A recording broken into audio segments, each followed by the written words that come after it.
గ్రామాల్లో వారు లేనిదే ఏ చిన్న పని జరగదు. పరిపాలన సాగాలంటే అన్నింటికీ వారు ఉండాల్సిందే. రాష్ట్ర పబ్లిక్ సర్వీస్ కమిషన్ ద్వారా ప్రభుత్వ ఉద్యోగాలకు ఎంపికయ్యారు. గ్రామాల రక్షణ కోసం పనిచేస్తున్న వారు ఇప్పటికీ రెడ్ హ్యాండెడ్ గా జీతాలు తీసుకుంటున్నారు. ఇంతకీ ఎవరి వారు ఏంటాకతో watch the story.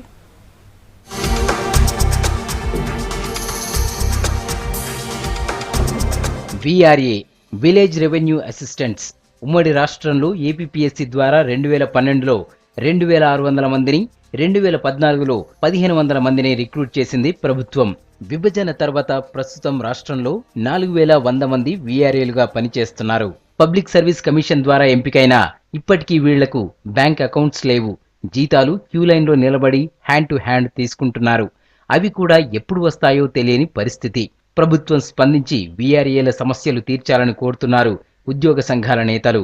APPS exam ద్వారా రిక్రూట్ అయ్యే ప్రతి ఎంప్లాయీకి పే స్కేల్ ఉన్నది, కానీ స్కేల్కు మాత్రము నోచుకోలేకుండా నిబంధనలు పెట్టారు. 3000 జీతంతో స్టార్ట్ చేసినటువంటి మేము కొద్ది రోజులుగా ఆందోళన చేయడం వల్ల దాన్ని 6000కు కాంగ్రెస్ 6000కు చేయడం జరిగింది.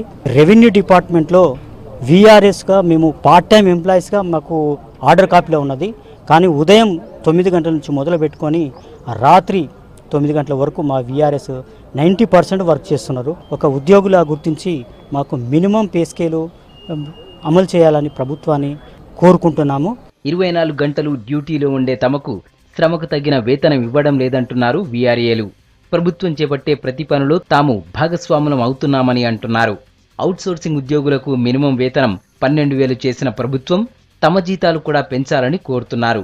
5 ఏళ్ల ప్రమోషన్ టైంను 3 ఏళ్లకు కుదించాలని కోరుతున్నారు VRAలు. అంటే ఫుల్ టైం వర్క్ చేస్తున్నాం ఆఫీసులలో, కనీస వేతనం మాకు అమలు చేయాలని కోరుకుంటున్నాం. అంటే సీఎం కేసీఆర్ గారిని కోరుకునేది ఒకటి ఏంటంటే కనీస వేతనం అమలు చేయాలి, మాకు 3 ఇయర్స్ ప్రమోషన్ కల్పించాలి, 30 నుంచి 70 ప్రమోషన్ కోటా ఇవ్వాలని కోరుకుంటున్నాం. తక్కువ జీతాలు ఎక్కువ వర్క్ చేయించుకుంటున్న సర్కార్ వెంటనే తమ సమస్యలు తీర్చాలని కోరుతున్నారు VRAలు.